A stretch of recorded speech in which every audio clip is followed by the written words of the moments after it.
So welcome to the first event of the LOGIQ Live TV. My name is Laura Taroni. I'm the European Marketing Manager for General Imaging Ultrasound in GE Healthcare, and I'm really happy today to welcome you to this session.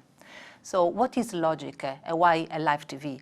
LOGIQ is the brand of the General Imaging Ultrasound segment in GE Healthcare. LOGIQ is a very, very old brand, so it was born more than 25 years ago. And for more than 25 years has been helping you enhancing the patient care from diagnosis to treatment planning, guidance, monitoring, and follow-up. So a live TV, it's at a stage when we have clinicians, experts in some topics, very, very important topics, clinical topics, that are really here and willing to present the results of their daily routine and to share their experiences with you, with us, with all of the community. So the live TV, actually, it's a way when we can really learn, first of all, from best practices and learn from each other, when we can share really experiences, and when you can network within the clinical community with your peers as well. The topic of today's session, today live TV, is about fusion imaging in interventional procedures. As you know, it is a topic that raises controversial opinions in the clinical community. So that's why we invited two clinical experts, renowned European clinical experts in interventional radiology, who are willing to share their experiences using fusion imaging in everyday practice. So I'm happy really to welcome here Professor Franco Orsi from Milan in Italy and Professor Olivier Serror from Paris in France. And the session will be moderated by Professor Matthias Goyen, who is our GE Healthcare Chief Medical Officer in Europe. So thank you, Professor Goyen, to be here as well. So just an information for you, so we will have a Q&A session as well, so we invite you to submit your question to make also this session a little bit more interactive and dynamic. So you will have a link, a field into the web page when you can log in through your email, submit your question. Some of the questions will be chosen by the moderator and answered live by the two speakers. The other question will be followed up or answered after the session ends.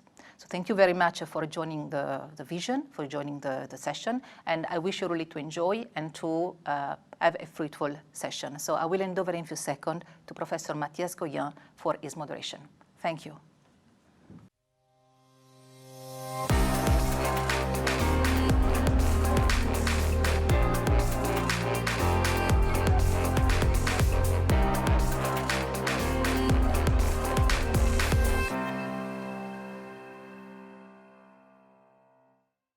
Hello everybody, a very good morning, good afternoon, good evening to all of you, depending on where you are. Thanks a lot for joining the webcast on fusion imaging entitled The Reason Why I Could Not Stop Using Fusion Imaging in My Everyday Procedures. I'm very excited to be your moderator today. My name is Matthias Goyen and I'm GE Healthcare's Chief Medical Officer for Europe.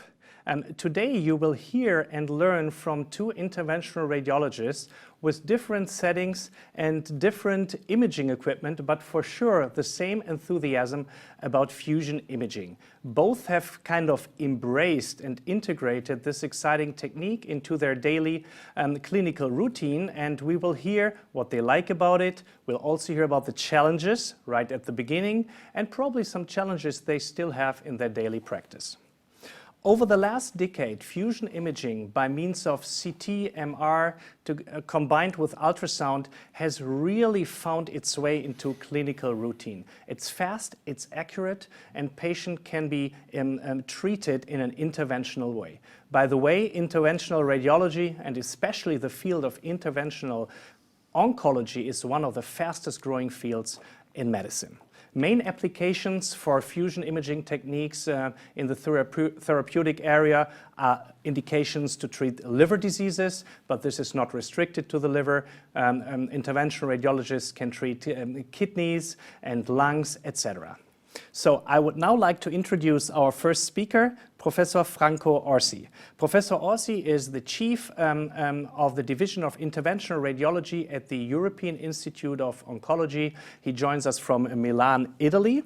And he was a bit skeptical, he told me at the beginning, to use fusion imaging because he didn't really feel the need because everything went well already without it. But then he changed his mind. And today he will talk about, I would say, his journey, how he really kind of embraced the technique. And now he said he is kind of addicted to that. And he says fusion imaging helps to do things better, to do things faster and with more confidence, which improves patient experience and operational efficiency.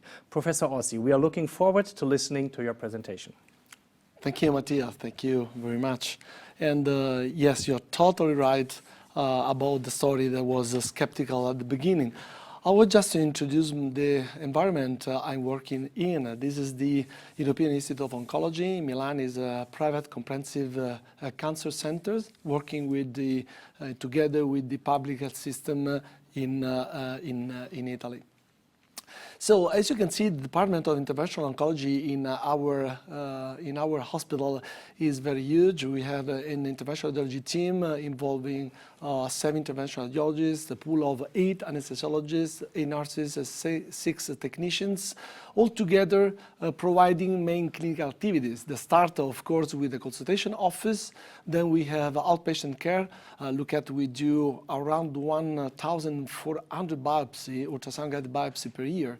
Then we have activities in the surgery option. So we do nephrostomy, percutaneous biliary drainage.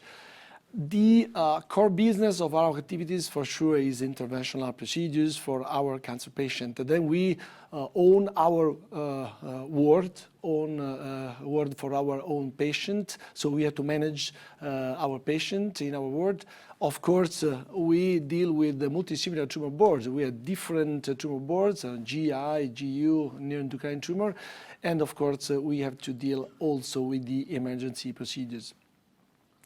But again, the core business of our activities is just to treat cancer, and the percutaneous ablation is for sure probably the most important and most challenging approach in this field. There we have high-intensity focused ultrasound and ultrasound-guided percutaneous biopsy. All these 3 activities needs ultrasound guidance. So these are the devices available in my department, a very long list of weapons we can use to treat our patients. But, however, without a good guidance, they are nothing for achieve the outcome. So we have to answer at some specific clinical and operational needs. The most important is just to lowering the reassess of patients. So it means that once we are involved in treatment of the patient, we have to treat the patient radically. In order to do that, we need more efficient therapies. Then we also need to make faster our workflow in order to reduce the waiting list. It means to increase the number of patients we can daily treat.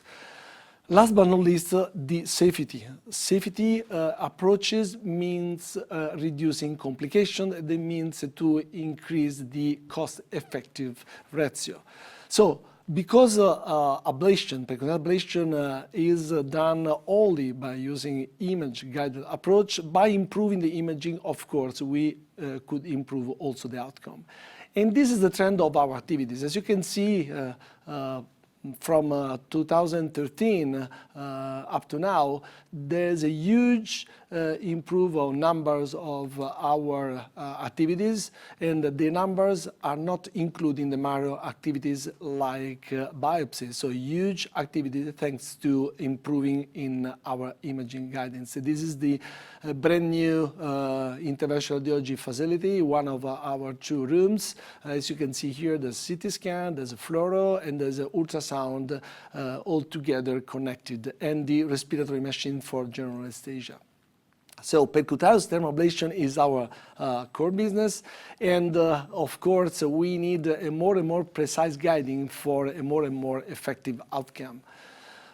Why we need diffusion imaging? So we know that ultrasound may provide the real time. That is a unique feature coming from the other technologies. It is multiplanar and may use contrast media. Then we have contrast computed tomography with a high spatial resolution, the panoramic view, again a contrast medium, then MRI and PET scan. I don't want just to include these last two technologies because they are very complex to use in IR facilities. However, real time is the key for achieving a safer and effective procedures.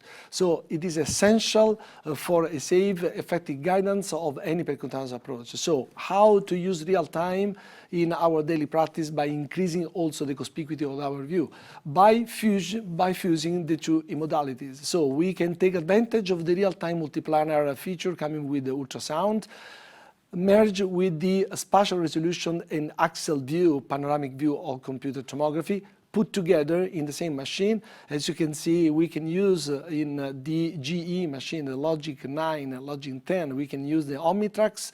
That is a landmark that can be put on the skin of the patient, that we can acquire the data set of the CT and then send all together at the machine. So it will be better for a fast treatment planning. Then we can also define an unusual needle track that we cannot consider by only seeing the axial CT images. And the procedures in this way is made easier, safer, and faster. I would like just to show a couple of examples. This is a patient with a very teeny metastatic lesion on segment 7. Look at the lesion, where is it? Very complex to see only by using ultrasound, but very well seen in CT and MRI. So after we perform the CT scan, you can see on the right screen the previous ablation of the previous lesion. The needle going deeper and deeper. We cannot see the lesion on ultrasound, but we know the lesion is there because it can be seen by CT. As you can see, the liver is not moving because in this situation, the patient is in general anesthesia with one lung ventilation. So the patient is breathing only with the left lung. So the liver is perfectly still. We can manage the needle very easily. That's because we know that even if the lesion cannot be seen by only ultrasound, it can be seen by CT. And this is the result 24 hours later and 1 month later. This is another tricky case, a patient, very young patient that was resected for metastasis from colorectal cancer. He had a relapse on the surgical scare and 2 new lesions in segment 6. This is the position of the patient. So we take the volume of the liver with the same position we have to treat the patient in order to have a perfect overlapping of images from CT with the ultrasound. You can see the 2 targets, the small one on the surgical scare and the other one, the new lesion. Then the patient is moved from the CT under the position where the ablation will be performed and where the magnetic field generator is located. In this position, we can manage the 2 imaging data sets together in the same screen. You can see the lesion, the tiny lesion cannot be seen, but we know the lesion is there, and that's the reason why we put on the CT scan the landmark, the T, you can see on the screen. So we have just to stick the needle tip where the T is located on the screen. It's like a game. So very easy to perform, easy and safe. Once the needle is placed in position, the microwave in this patient is performed. You can see the white cloud is the ablation. The ablation has to be bigger, of course, of the lesion, and we can be very safe because we can see that outside there will be the lung, but we know that the lung is visible on CT. It cannot be seen on the liver. This is the result immediately after the treatment. Huge ablation area in the right position. And this is the CT scan performed 6 months later. The patient is disease-free, and you can see the clip of the previous surgical resection. But we can even take advantage of using ultrasound together with volume ultrasound fusion imaging. So it means that when we have something that can be seen only during contrast media on ultrasound, we can just acquire the volume acquisition during the injection and put this like a data set to send to the machine. You can see on the left of your screen the lesion. It is an exophytic hepatocellular carcinoma that was fed even by the cystic arteries. So the embolization was not completely done because it cannot be safe to treat even the cystic arteries. So we wanted just to make a radical treatment by doing percutaneous electrode injection. Microwaves and radiofrequency ablation are not so safe in this situation. So you can see the contrast medium in the second image from the left, and there's a huge area of not enhanced tissue, but on the periphery there is some viable tissue. So acquisition is done with the ultrasound, then the images are sent to the machine. On the right you can see the data set on the right. That is the guidance of the treatment we are going to perform. Down the images on the left, you can see the treatment, percutaneous electrode injection, using the map that is coming from the previous acquired volume. So we can see where the lesions is still viable because there's a contrast medium. And after the ablation has been done, you can see on the right below the contrast medium that can tell you that everything is being completely treated. So, in conclusion, in my opinion, the feeling is that the fusion imaging may really enhance the precision of any ultrasound-guided procedures. And the even percutaneous approach that can be feasible without fusion imaging, that became really easier, faster, and safer if performed by using fusion imaging. That's the reason why now we use the fusion imaging technique for every single cases. Of course, for more challenging procedures, the fusion imaging may give you the opportunity to be faster and to be even safer. Reducing the time of the procedures will give you the opportunity even to treat more patients, so to increase the workflow and the number of patients that you can help. The safer procedures, of course, means also a better cost-effective management. Think about patients that may have some side effect due to a not controlled ablation, and the patient has to stay in your hospital for the consequence of the treatment. But by using fusion imaging, this kind of consequence will be reduced a lot.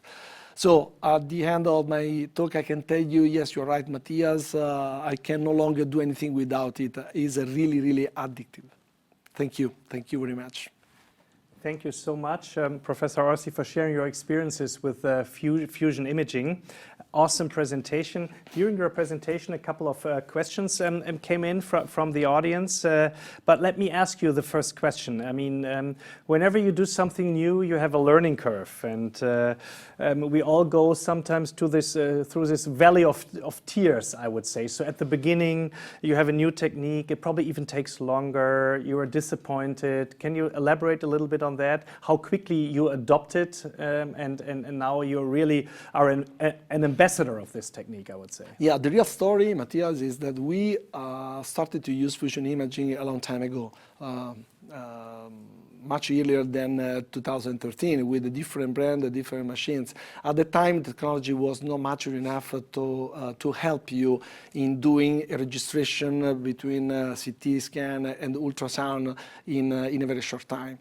Because we used general anesthesia, it was really unacceptable for the patient, for anesthesiologists to wait 30, 40, 50 minutes to have a registration of the two imaging modalities.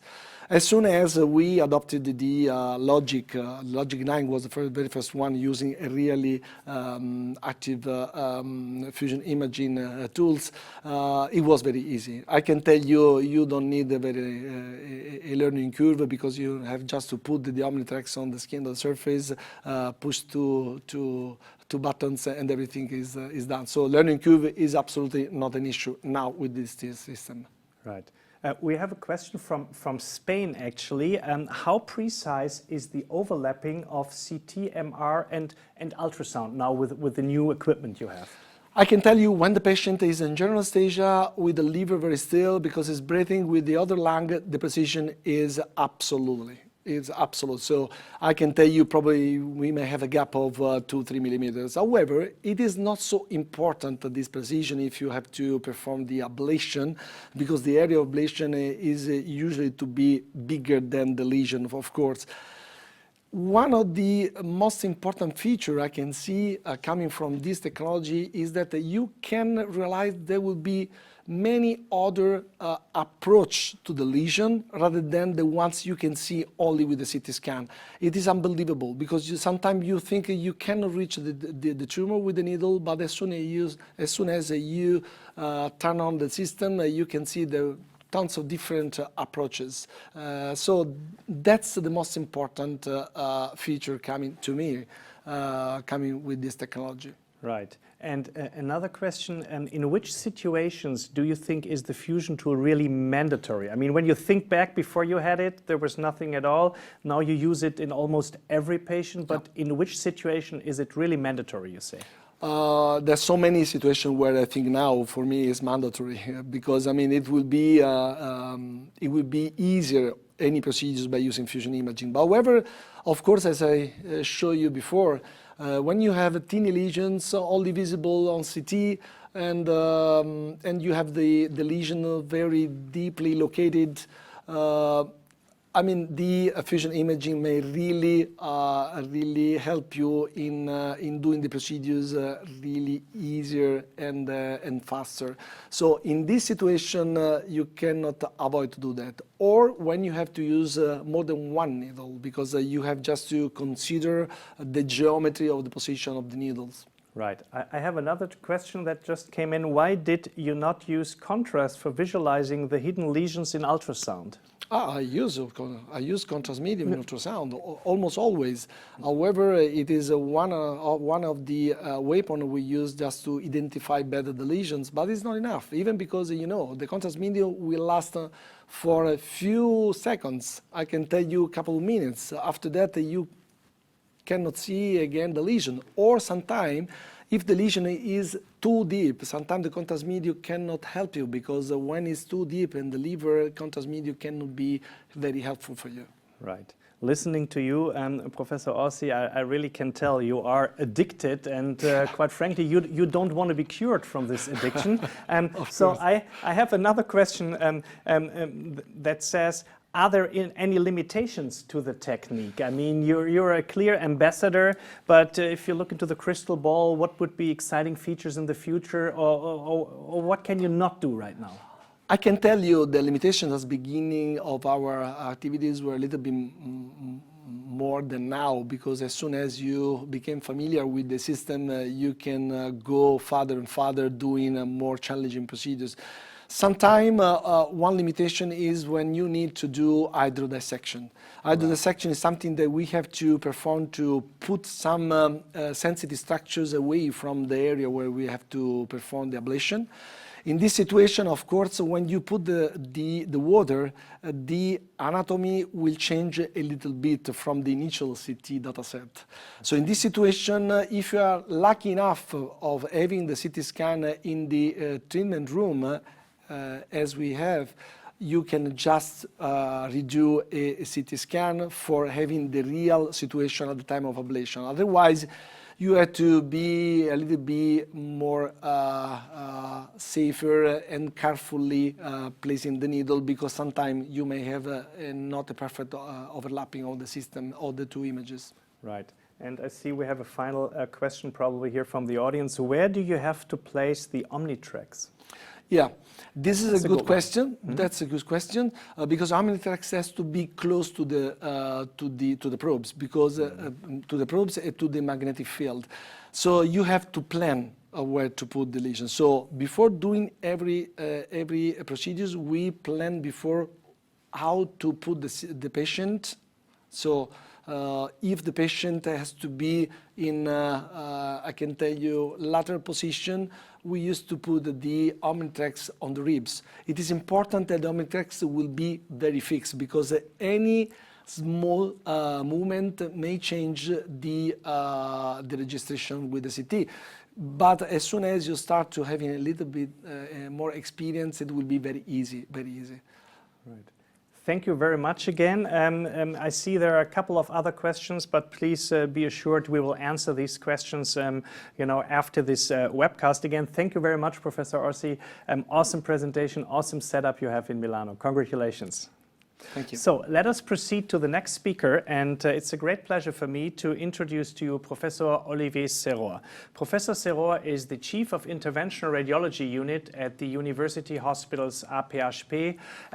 This is like the University Hospital Trust in Paris and surroundings. And you are a full supporter, Professor Serroir, of Fusion Live Ultrasound, very interesting, with cone beam CT in literally all patients. And you say when you have Fusion available, you use it in almost every patient just to expand the capabilities and the types of cases you can accept. And you say you are simply more flexible also with regard to patient management. So we are eager to hear from you, Professor Serroir. Please, the stage is yours. We are looking forward to listening to your presentation. Thank you very much, Matthias. You're right, I'm supporting Fusion Image, and I will explain you why I do support this technology to perform ablation. I lead Interventional Radiology Unit of Tertiary Center for the treatment of HCC patients. And as you know, treatment of HCC can be separate in terms of the purpose of the treatment. I mean, in curative treatment, ablation, liver transplantation and resection, and palliative treatment. What is the difference between curative treatment and palliative treatment? If you achieve with curative treatment, I mean transplantation or or resection or ablation, partial response, this is a failure. If you achieve the same response with palliative treatment, it could be a success. That makes the big difference between curative purpose of treatment and palliative treatment. So, if we endorse this definition of curative and palliative treatment, this is important to understand how we manage patients with HCC in our institution. And this graph shows you the difference between our institution Polysci and other institutions in Paris who they manage also HCC patients. And you can see that this is matched population. And you can see here that we treat in our institution using ablation mainly practically all patients with very early and early stage, and even 1/3 of patients with intermediate stage of HCC. And if you look at the control group, only less than 50 patients with early stage of HCC are treated with curative intent and none with intermediate stage. This is beneficial for the patient to maintain them in curative option. This is the same population. You can see here patients who are treated with ablation against patients for whom we denied this treatment. You can see, and they were treated with TACE. We can see that even for, of course, for early stages, but also for some intermediate stages, there is an advantage to maintain them with ablation in terms of overall survival. So, what are the reasons that we give up to ablation for some patients?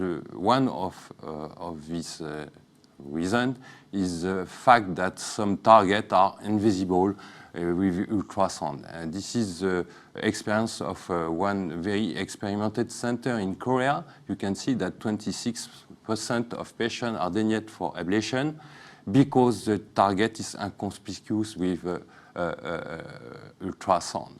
The second reason is that some targets are located in difficult area in liver, and you can see that here in this study, this situation is very frequent. And of course, when the targets are located in difficult area, that impact negatively the result that we can obtain with using ablation in terms of local progression after the treatment. And the third reason to give up for ablation is also the size of the lesion. Above 3 centimeters, ablation usually are considered as not effective and not safe also. So our goal in our institution is to make amenable a maximum HCC patient to head curative management, and because these patients often have cirrhosis and they are not resectable and not transplantable head, the only tool that we have is ablation. But we have to use advanced technology of ablation, I will explain you, and also we have to use, of course, advanced imaging guidance with 2 leading strategy, real time, and also, of course, fusion. So this is an example. Is this a challenging cases? You can see this man has 2 HCC. One of these nodules are larger than 3 centimeters, and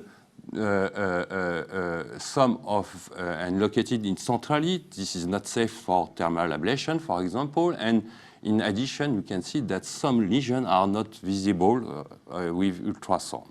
So in many centers, this patient is needed, of course, for ablation, and the option is transarterial treatment, I mean TACE. So we perform around 270 percutaneous ablation for liver tumor in my center each year. In 10% of cases, we use a simple device of ablation, I mean microwave or monopolar radiofrequency ablation. And for 90% of our patients, we use multi-applicator device and multi-bipolar technology, I mean radiofrequency ablation or irreversible electroporation. And we try to apply the concept of no-touch ablation. That means that we have to insert the probes, the applicator outside the target. So we can apply many strategies to ablate large tumor in tricky location, and also some tumors that they are not very spherical and even infiltrative, as you can see in this old strategy of insertion of electrode. So this is important to choose which imaging guidance we have to use. And we would like to not choose, in fact. We would like to take advantage of all this imaging modality. And to do that, of course, fusion is really important. But the point also is to keep real-time imaging guidance, and for this reason, US ultrasound still very important imaging guidance, and also now, in our experience, fluoroscopic using cone-beam CT suite. I will explain how we do that. But first, the basic setup in our institution is to use US fusion with pre-therapeutic CT or MRI imaging set, and we perform all our procedures with general anesthesia. As you can see, the preparation of skin is quite large because we use free-hand technique to insert probe, and often we use outplan US scan guidance to insert this probe. For the fusion, we use always active patient tracker for the patient, even when we don't perform automatic co-registration. The co-registration is often performed manually using free extra target point co-registration method, and we use for many procedures GPS mark on the target. For a more tricky case, we use, in addition of US imaging fusion, fluoroscopic guidance with a display of the target on the fluoroscopic screen. I will explain how we do that. So we use angiographic suite, we perform cone-beam CT acquisition after intravenous contrast medium injection. Then we segment the target to display it on fluoroscopic screen, and also we co-registrate this CBCT volume with US instead MRI or CT. And we use US to perform the puncture and monitor the ablation, and we use also fluoroscopic guidance to adjust the insertion of probe. This is the first room where we do that. You can see angiographic suite, and on the left of the room you have ultrasound platform. Of course, we use patient tracker, and you can see that we tilt the table to be in US position to guide the puncture. And if we have to come back to under X-ray, we can go back to X-ray, and we keep the co-registration because we use patient tracker. We have another room now with more advanced angiographic suite, and the advantage of this new setup is that we use also LOGIQ 10, and with all this setup, this is possible to have automatic co-registration of CBCT acquisition and ultrasound image. But G is able to develop a tool very interesting for this setup, is that now it's possible to achieve the CBCT volume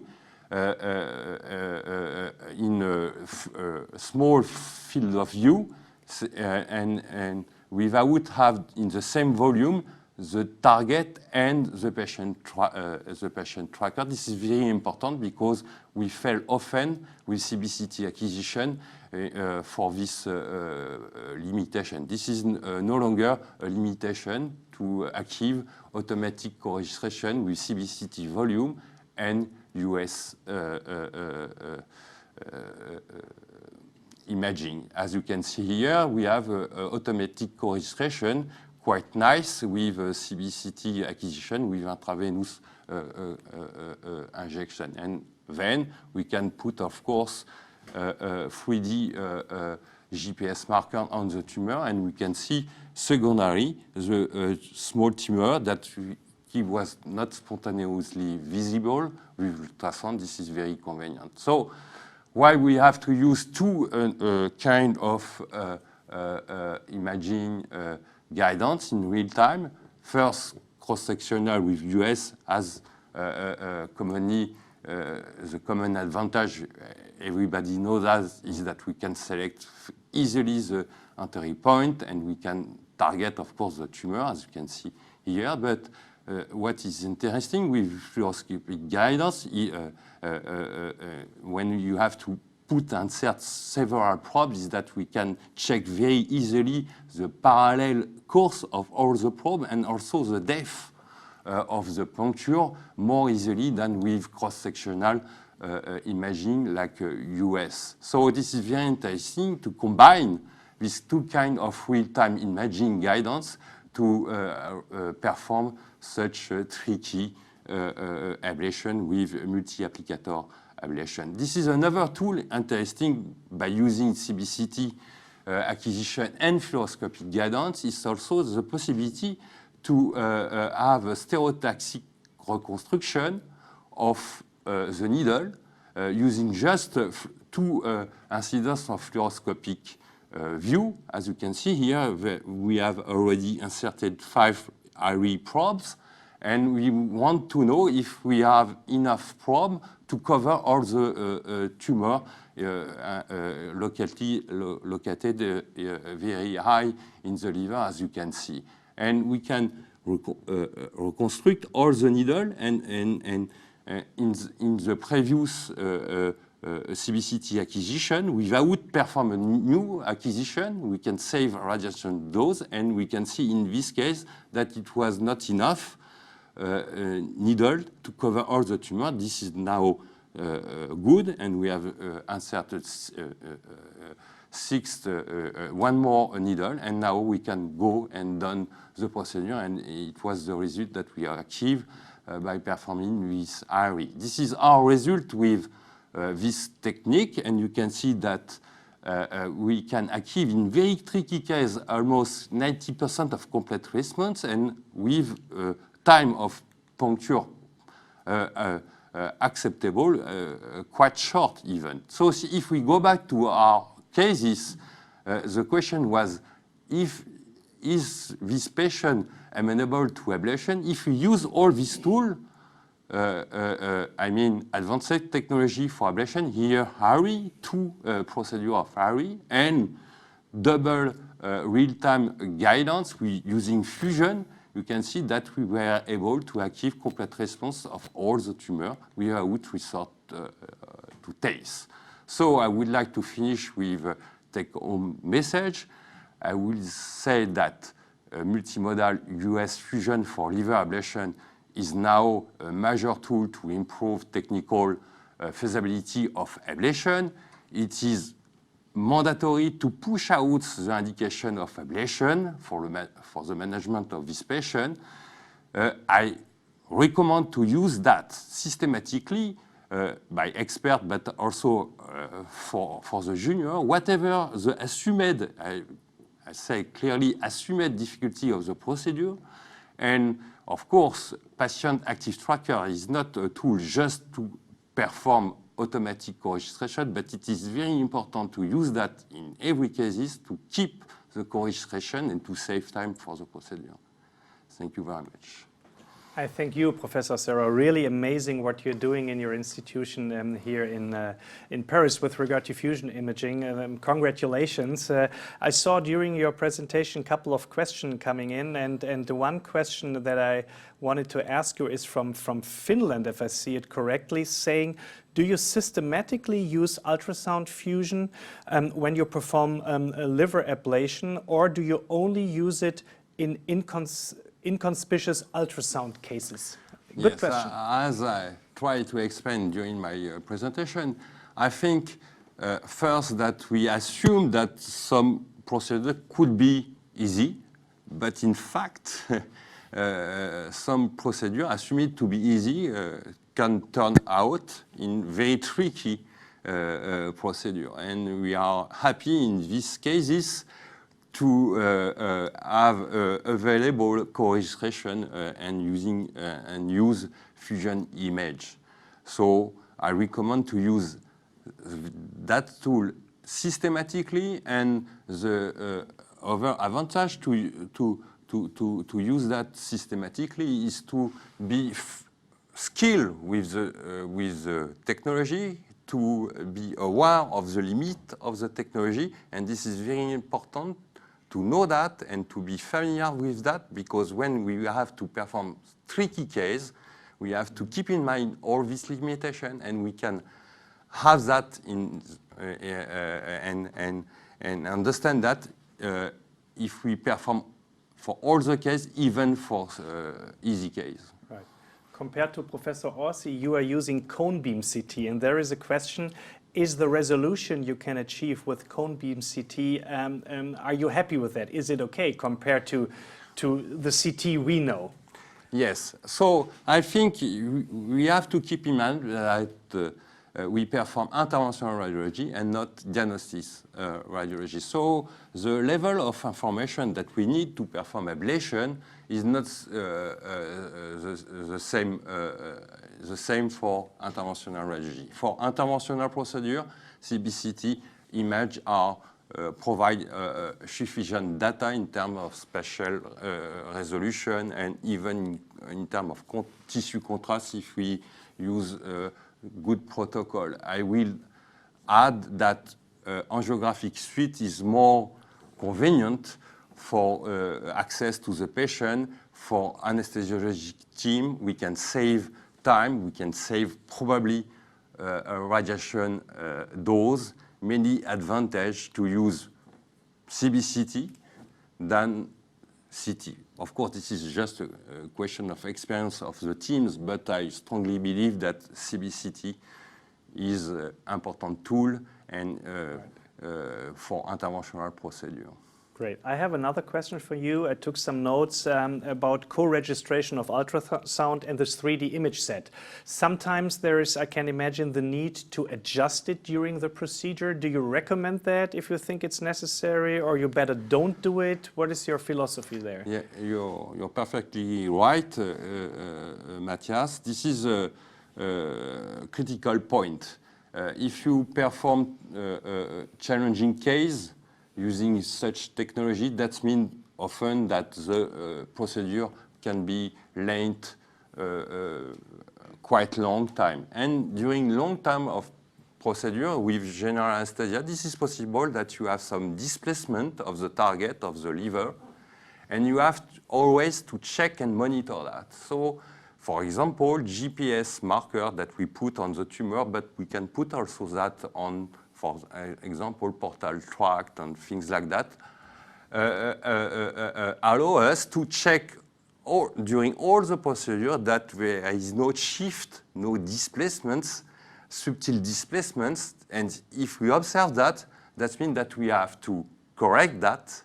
We have to adjust the co-registration just by add a new point, just to be sure that there is no that the overlap still sufficiently accurate. Right. Now I give you the same. I ask you the same question I asked Professor Orsi. According to your experience, where do you see any future developments with regard to fusion? Where is it headed to? Yes, I think Professor Orsi is right, and he has a question also on this point. Contrast injection during ultrasound procedure could be very interesting for interventional, and the device developed by G is very interesting because he showed us an example, a nice example where he injects contrast medium to enhance the target that he has to treat. And I think it will be interesting in the future that to develop all these tools. Currently, for example, we have to choose for referral image contrast enhanced volume set or CT or MRI. It could be, for example, very interesting to be able to shift for a referral image from CT and then for contrast medium injection and then go back, I don't know, if necessary for CT. I think, okay, that's an important point and something that we have to improve immediately. And there is other axis to develop, probably the fact that ultrasound is functional imaging. We can use Doppler and we can enhance, for example, over imaging guidance. I mean fluoroscopics. I mean data from US could be interesting to export, for example, in fluoroscopic guidance. Exactly. I have another question. I'm a diagnostic radiologist, not an interventional radiologist. You talked about liver ablation, and usually, or not usually, I guess in your institution, all the cases are done under general anesthesia. Is that right? Because I read or I heard or that some colleagues do it without general anesthesia. I think this is mandatory to perform this procedure under general anesthesia, because we are not supposed to select patients according if they are able or not to support 1 or 2 or 3 hours of procedure. This is a question that surgeons never ask themselves, and so they can manage their patient without this kind of concern. Interventional radiology is similar for that. So I cannot imagine that we can push out the limit of ablation, and we see in my practice that is very important in terms of global management of patients, that we don't have access to general anesthesia. I recommend to perform all these procedures like fusion, easy and tricky. All these procedures has to be done. And they can last for hours, right? Yes. Those yes. procedures. Yes. Okay. Because like that, we are not supposed to select patients according what they can support or not, right, without general anesthesia. We have to we are supposed to give them the best treatment as possible. I mean, interventional treatment, whatever the time of procedure assumed. Right. Thank you very much. I have a final question for the two of you. And there are people watching, they're probably thinking of going into the field, implementing fusion imaging into their daily routine. You had a learning curve and probably not everything you did was great. Do you have some tips and tricks, or what's the greatest barrier to entry, or any recommendations you can give to people who are entering the field? Please encourage them. In the field of interventional oncology or in the field of fusion imaging? Yeah, both. You choose. Because it's big questions. Do you have 1 week? Okay. You have 2 minutes. To go inside deeply in the interventional oncology means to recognize himself as a referent clinician rather than a diagnostic radiology. It is a step forward because you have to take a responsibility of what you're doing. So that's the reason I totally agree with my friend that we are in the angio room or interventional room for treating the patient, not for be faster or for be cheaper. We have to treat the patient instead of more invasive or expensive procedures. So it is a sort of revolution in our mind. So if you want just to meet this field, you have to meet the field 360 degrees. So it means you have to be completely absorbed by the needs. There's no short circuit you have to, or shortcuts. You have just to go inside. As soon as you go inside, you can really understand the benefit coming from imaging, fusion imaging. They may help you to go farther and farther and to go with the more challenging procedures. They're very, very, very in competition with the surgical series. It's a turf battle, right? Sometimes with the surgeons. Thank you very much. Any thoughts on that? Yes, I would add one reflection. I mean, fusion image is a great opportunity for radiologists. Why? Because fusion image, by definition, we have to manage all imaging modality.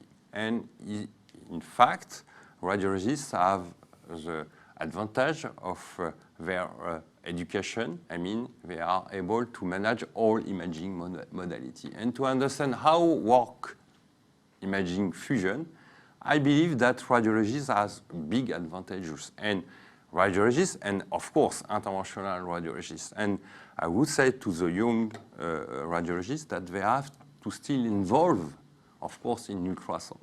This is really important because ultrasound makes the link between MRI, CT, PET-CT, and so on. So keep ultrasound in your master, and this is really important for the future. That's great. Thank you so much. This almost concludes our webcast. I would like to thank Professor Orsi and Professor Sayora for spending time with us today. And I would like to thank you, the audience, for dialing in. And hopefully you've learned something regarding fusion imaging. And now it's my great pleasure to hand over back to Laura for some final remarks. Thank you very much, Matthias. And thank you very much to Professor Orsi and Professor Sayora. What should I say? Actually, I've been in ultrasound for 20 years, and for me it has been an emotion also today. I've been working with fusion imaging for starting 2008. I'm a strong supporter, and for me it's really an emotion to listen to such enthusiastic users of fusion imaging in daily practice. So, and to see the conversion from being skeptical to becoming addictive related to fusion imaging, for me it's a real success. So that's why I really hope that you could find this session as valuable and fruitful as actually I did. I learned a lot from this session, and I think that they were able to share their experiences, but in particular their enthusiasm, their excitement to go ahead and to go further as well. So that's why a big thank again to all of you. So I would like to thank, as Matthias did, to all of you joining this session. I want just to inform you that we will send out a follow-up email when we would like to collect also your feedback, your comments to improve for the next sessions. And we'll make available soon also the recording of this session for you and for your peers who couldn't join. So thank you very much also to my colleagues, all people of my team who made this event possible actually to happen, because it was a dream for all of us. And I simply say that you have to stay tuned actually for the next live TV event in 2020. So hope you can join also on the next event. Thank you very much to everybody.